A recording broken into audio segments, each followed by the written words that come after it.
Welcome back, folks. Reporting to you almost live from Texas. It's your boys, Thomas and Travis from the Cartridge Cowboys, here to talk about some games. What's up, Travis? Not much, Thomas. How are you doing, man? You doing good? Man, I'm doing good, man. I'm just running around like a chicken with my head cut off. I mean, going to work, and then I forgot some equipment I was going to pick up on my way over here, and then I got some of the equipment, but then I didn't get the other equipment. It's just, I'm busy as ever, man. But I'm glad to be here talking about the games with my bro, and we're going to get an episode done. I'm pretty pumped about this one. Yeah, me too, man. We've been talking about this one for a little bit, and I think you got a little bag of tricks with you, don't you? I have a little bag of tricks, or as you could say, a box of tricks. If you look into it, it's actually a basket of tricks when you think, here, could you... Yeah, man. Well, it is close to Easter, and he brought the basket. So let's see what's going on. Oh, man, what's going on with that? This is the box O controllers. This is my box of just controllers that aren't plugged in to active consoles. So, everyone's got to have some controllers, and I thought a controller app would be cool. I know, Travis, there's some controllers that you have that, maybe we can talk about, but these are mine that I brought in this basket, and we could talk about the pros and cons of some of these controllers. Yep. Which ones are goated? Which ones are chopped? Or some that look like it's some sort of toy. You know what I'm saying? A lot of people would call the games that we play toys anyway. Well, yeah, you're too right. Far from the imagination there. But Travis, I'm gonna let you, dig your hand in there, and whatever you pull out, we can talk about that one first, and then I will go next. All right. Well, I see something I really want to talk about already. I might have looked into it a little bit, but it is the Super Famicom controller. Okay. Yeah, not the Super Nintendo, but the Super Famicom controller. Super Fami controller. Yeah, so I had a Super Famicom. I bought one when I was overseas in Japan. I still got a couple controllers as well. And as you know, these strings are super short. Very short cable there. Yeah, what the heck? Like, where am I supposed to be sitting while I'm playing TV? Isn't sitting close to the TV while watching it or playing something really bad for you? I don't know, man. I'm blind. Yeah. I have like 3 layers of contacts on. Probably because I've been sitting next to my TV playing games my whole life. I can't see anything. Yeah. Well, shoot, I'm colorblind, but I can still see that there's these really cool colors on this controller. That's something that's really dope about this one compared to the Super Nintendo controller is the color scheme on it. I think it's the better of the two looking and feeling controllers. I think you pointed out the big flaw is the short cord. When I use that thing, I mean, like you said, I luckily have a rolly chair, so I just roll up to my CRT. Roll up. Wait a minute. But there's and I'll follow you up with this because we've got the other super controller here, and we're not done talking about that one. But I wanted to point out that those are all, is it convex, where it humps up? All the buttons on the Famicom none of them go inside. Where on the regular Super, A and B are convex, and then X and Y are concave. Oh, you see what I'm saying there? No kidding. I didn't know those words. I never heard of them before. But I might have got those words backwards, but again, hey, we'll show the camera on like a zoom in, but this is also, I don't own a regular Super Nintendo controller. This one you can see is for the Model 2. I have the Super Nintendo Junior, the Model 2 SNES, and it came with this, which just has the Nintendo logo. It actually doesn't have the Super Nintendo logo on it. It has that standard like oval shaped thing that's on every console. They just put that on there. I never noticed that, and now that made me really curious. I'm going to get out of the picture for a moment. Yeah, go see my controller right here. Yeah, you've got another SNES controller over there. Oh, yeah, so Super Nintendo right here. So this is for the Nintendo Switch 2. Oh, nice. Yeah, so wireless is how I've been playing a lot recently, and how I've been recording gameplay footage. It's using this. And, man, I'll tell you, though, I know there's a lot to talk about with all of them, but I will say this is my favorite controller of all time. It's up there. For me, I think as far as the retro controllers, it's probably the GOAT. And when you think about it, PlayStation copied it verbatim. Yeah. And to this day, this scheme is used. The only thing they really changed is they threw a couple analog sticks. That they also stole. They also stole an R2L2. Yeah. True. You know, but these things do have L and R. So, I mean, it's pretty close. If you're a modern gamer, you want to get into retro gaming, the Super Nintendo controller is pretty much what you've been playing the whole time, just with no sticks. It's goated. It's goated. It literally feels good in the hand. Yeah, big fan. They followed that up with this thing.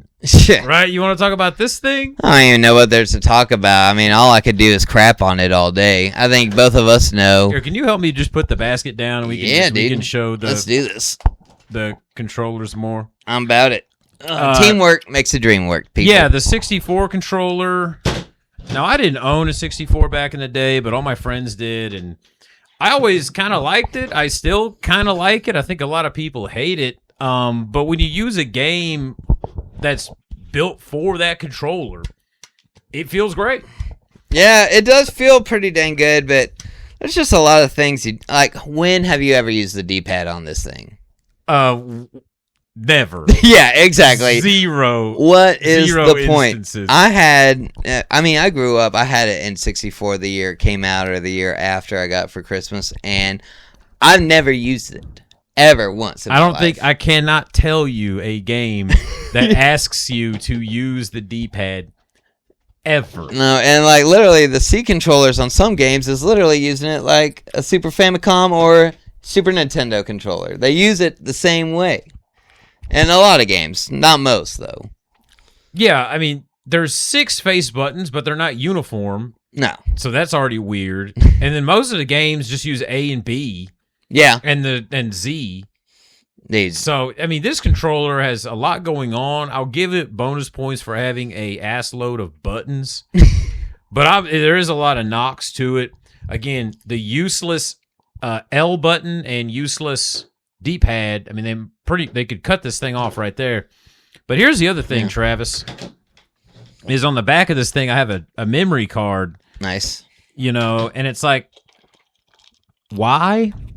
And we'll get to another controller that has a memory card that sticks into it, but you know, the console has a memory card in it. And so when you first play this console, like Mario 64, it just saves. And then I got Tony Hawk 2, and Tony Hawk was like, you need to have the game pack to save. I can't save to the console's memory card. So I'm like, why does the 64 have 3 different memory cards?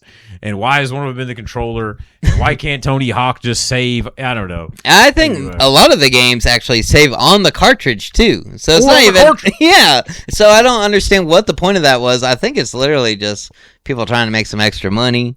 You know, that seems to be like a running theme right now with Nintendo. Not calling them out, but it seems like they're just money hungry right now, and they always have been. The 64 controller. Before we go to that, actually, I do want to say... I pulled that out. You pull out the next. Well, I do want to say the Z button on that was revolutionary, in my opinion. I like it. Yeah, especially for the shooters and everything. It was so comfortable. Like 007, Star Fox. I know you don't like playing Star Fox on there, but that Z button just really changed the game, I think, especially for those kind of games. Yeah, I think Z being right behind the analog stick, I mean, it's great. Yeah. It's great. Well, I do want to pick out a controller, but it's one that I don't really know a lot about. So I was hoping that you would tell me a little bit about it. Oh, yeah. Because I've never owned a Dreamcast, and I see there's a little screen in here. Yeah, the VMU. I mean, most people know about the VMU, but like the 64 that had a memory card plug in the back, the Dreamcast controller has a memory card that plugs in the top, and it has a screen on it to... You know, whenever you're playing Resident Evil, it'll let you know how much health you have. Yeah, but there's 2 ports? There are 2 ports, right. So because you might have a lot of saves. You might need 2, dog. What? Or you could have the memory card in there, and then the second slot you use for the Rumble Pack. Oh, okay. The Rumble Pack I didn't even know they made a Rumble Pack. That makes a little bit more sense, but couldn't you just do the one, and you could have probably dropped the Dreamcast price by quite a bit, and maybe Sega would still be making consoles. I don't think stripping down this controller would have saved them, but you could also use the microphone. So you could have a memory card in the front, and then the microphone plugs in back here too for a game like Seaman, which is I hate Seaman, but Leonard Nimoy is in it, and I am a Trekkie, so that is probably the main reason I have it, because Leonard Nimoy is in the game. Yeah, and to have the microphone for no reason, but I have the microphone though. You know, you guys call yourselves Trekkies, but we call y'all Trekkers. Trekker. Yeah, no, the Dreamcast controller. A lot of people that are online, they always say the same thing, and that's kind of one of the reasons I want to start a channel with you, Travis, because you know, we're individuals. We're in the Lone Star State, a place known for freedom and freedom of speech, and everyone online says the same thing about every controller. All right, I mean, but I like the Dreamcast controller. I'm just going to say it. People will come out here and they will say that this is bad. That it's like looks like a big speedboat, and that like it's too big, I can't hold it, or why isn't there a second analog stick? Now that's pretty good criticism, I guess. And they hate the D-pad. People will sit around and they will say this D-pad is so bad. Well, you know what is a worse D-pad than this controller? Can you feel that? Just feel it. It just doesn't feel bad at all. No, it feels good. And I was gonna say, I felt like this controller felt great in general in my hands. Yeah, it feels good in your hands. Yeah, and I was just talking about the Z button.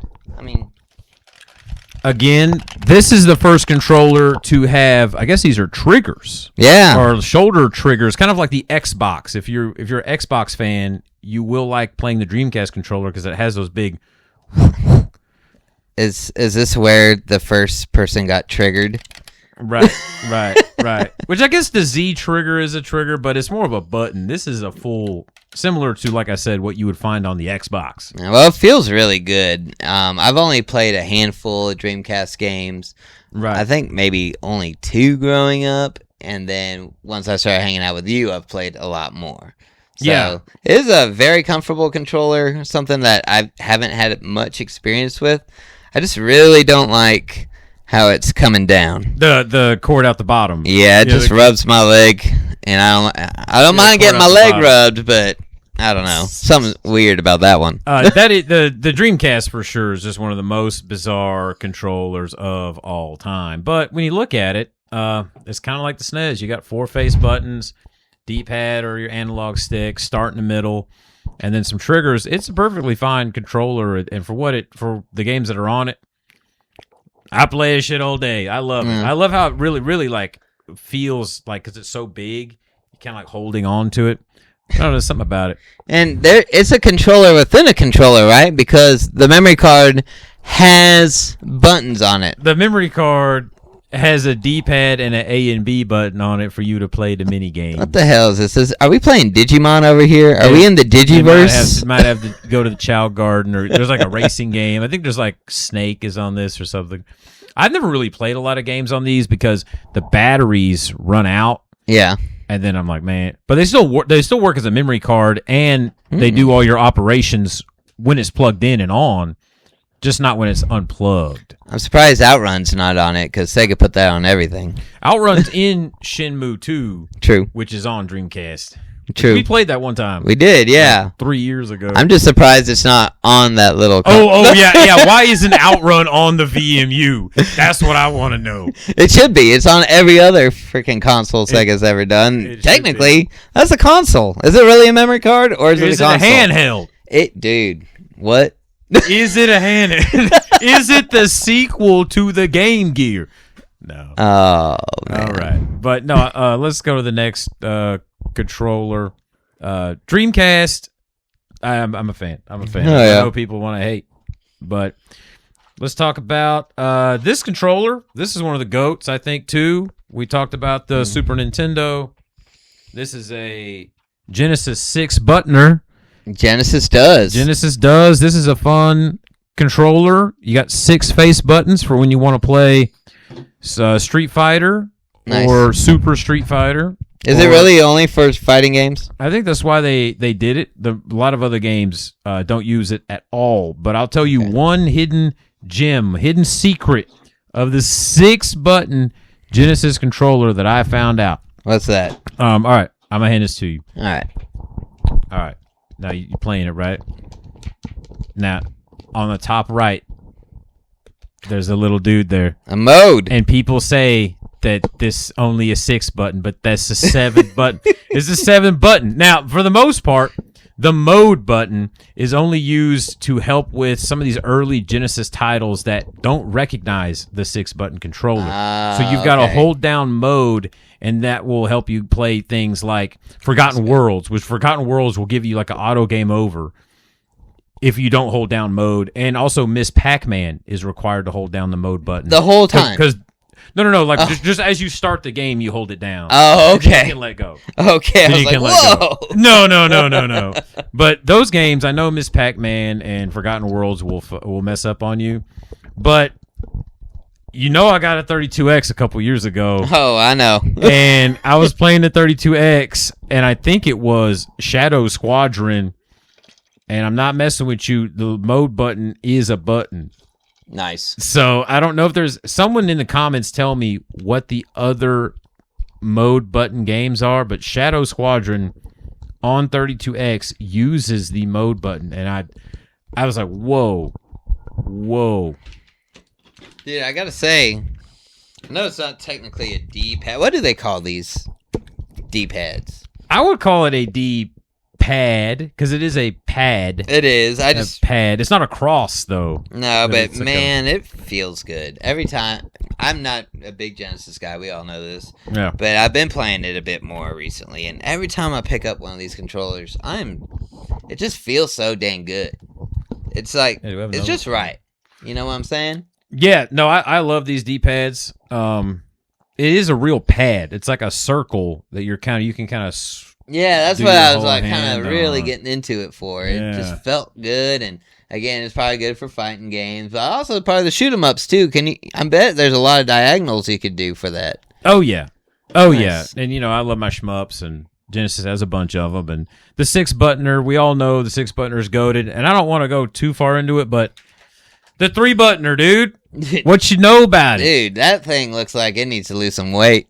Yeah, Compared to this, look at that this has guy. less It is buttons. huge. It's When I was a kid, I had both. Mine came with the 6, and then I got a aftermarket, not aftermarket, but used 3-button. I remember being a kid, like a 7-year-old, trying to grab the 3-buttoner and being like, how do I even play Sonic 1 with my tiny little baby hands on this giant controller? Like, what? And this one doesn't feel as good as this one does for the D-pad. This one's a little bit more stiff. Yeah. But I do like the buttons, how they click a little bit more on this one. I went through a phase a few years ago where I was like, I'm 3 buttons only, dog. Like I was like, I'm such an edgelord that everyone loves a 6-button, so I'm a 3-button guy. Okay. And I went through, I swear to God, I beat like almost every game. Not every game in my collection, but a lot of games in my collection with the 3-buttoner just to prove that it can be done and that the controller doesn't suck. When I zone in on this, it's kind of like the Dreamcast. It is big, and now that I'm an adult and I have bigger hands, like I actually really like the 3-buttoner. And is it as good as the 6? I guess the 6 is a little more ergonomical, and you know, if you're trying to beat a really hard game, you're probably better off with the 6-buttoner, but there's something about the 3-buttoner. It is the one that came out with the console. Yeah. It is the OG. I've beaten some of the hardest games on this console with the 3-buttoner, and it feels just great. And there's actually a couple renditions of the D-pad here. Oh, really? There's one that's like more rubber, and there's one that's like slick plastic. So there's actually 3 different editions of the 3-buttoner. I have a couple of them. One has like red text, and then this is my favorite one. No, this isn't. This is a short cord. A lot of them have a short cord. What the hell? But I have one that's got a ridiculously long cord, and it's official. I don't know what model of that controller is, but I've got a couple different controller lengths. as well as colors of the A and B, C are sometimes red. And that's not like American, Japanese, like the Just Super all, Nintendo. There's all American Genesis. There's like 7 of. I don't know. I'm not gonna get into it, but there's a lot of additions to these controllers. But I'll let you talk about one, man. We've been talking about Genesis for a little bit. Well, like I said, Genesis does. And you know what? I have been using the 3-buttoner. I do have a couple 3-buttoners myself, and then a single 6-buttoner. I do prefer the 3 buttons because I don't see a point. I don't play fighting games. I'm not good at it. Well, we're getting a little lengthy on this one, so why don't we just do one more? Why don't we do the classic? How's that sound? Sure. All right. Talking about the D-pad, the one that started it all. The controller of controllers. I felt like I came out with this controller from the womb. Yeah. It's like I came out 2 fists flying out with a controller ready to go. It feels so good. It just feels so natural to me. And, I mean, that could just be the nostalgia and just my first gaming system of all time. But even today, I'll just play something and I don't get the same reaction. I could use a Switch 2 Pro controller and I want to be using this instead. There is nothing like an NES on a CRT, and that A and B button, like, it is locked the hell in. And you don't gotta ever like get them refurbished or worked on. Never, dude. How old is this thing? I don't want to think about it. Like I said, I didn't want to think about it, but it still works every time. I don't have an NES. I have a lot, and they all work. I don't have a broken NES controller. Yeah, it's not ridiculous. Yeah, you can't find stuff like this anymore. My story with gaming really starts with this controller. I think before I was born, my mother had a Nintendo Entertainment System, and then I guess when I was born, I don't know if they sold it or whatever, but I remember being like very small, like 3, 4, like very small, and in this other room in our house, there was one of these. There wasn't a console, but we had the controller like in a drawer, and I found it. And I was like, "What is this?" We're like, "Oh, this is some old thing." Like, what is this? You know? And so it always, and then actually a bunch of people in my hometown, we're in Texas, and the backwoods, and people are rednecks, and people don't keep up with the times. And I remember growing up, and people still had Nintendo Entertainment Systems. Yep. People just still had them near like the year 2000 or the turn of the century. Oh, yeah. So I played a lot of NES actually growing up. Loved the controller. D-pad's goated. The A and B. Like you said, some of these 3-button Genesis controllers, they can get kind of worn out, and then you've got to take it apart and put like aluminum foil on the back. Or foil? I've used aluminum foil. Is that an Alex Jones controller? It's an Alex Jones controller. We're not far from Austin, Texas. Yeah, Lord knows. But yeah, no. Well, it just helps with the connectivity. But really, I've taken these apart and cleaned them out and put them together, and they work fine again. But I've never had to take apart a Nintendo Entertainment System controller. Yeah, it's just something like I think the Japanese just need to get their shit together. They need to start making controllers like they used to. Like, get on the ball. I'm sick of this stick drift, all right? I'm sick of buying a new controller because it's going to wear down when I got one that's 41 years old that's still working. Come on, man. Dude, the Switch, that's the one thing I like. I think the Switch is cool. I might get a Switch, but the Joy-Con, I'm going Pro Controller. I can't. The Joy-Con, to me, when I hold that, you're right. They have fallen off compared to what this was. Yeah. And really, this feels better in my hands than a Joy-Con does. Yeah, it does. I hate to say it. You're right. But I agree. I never use my Joy-Cons, and I mean, I barely use mine in handheld mode. Maybe because of Joy-Cons, but I also just like playing on a TV, Yeah, a TV. But yeah, controllers just ain't what they were. I feel like they break all the time. They're trying to do too much. Like the PS5, it has some sort of like touch pad on it. Like, what the hell? I can't think of a game I'm using that on. And whenever I do accidentally touch it, screw something up. Yeah. Well, I'll say this. Maybe this can be the good controller episode. Oh, yeah. Because I think that all of these controllers are good. I think even the 3-button Genesis, I think the 64, given the game you're playing, the Dreamcast, the SNES might be the GOAT. This might be our good controller episode, and maybe we can do a kind of weird controller, bad controller, forgotten controller ep. I'd be about that. Yeah. I think that's a good idea, man. Okay. Well, hey, why don't you catch us next time, and maybe we'll talk about those crappy controllers on the Cartridge Cowboys.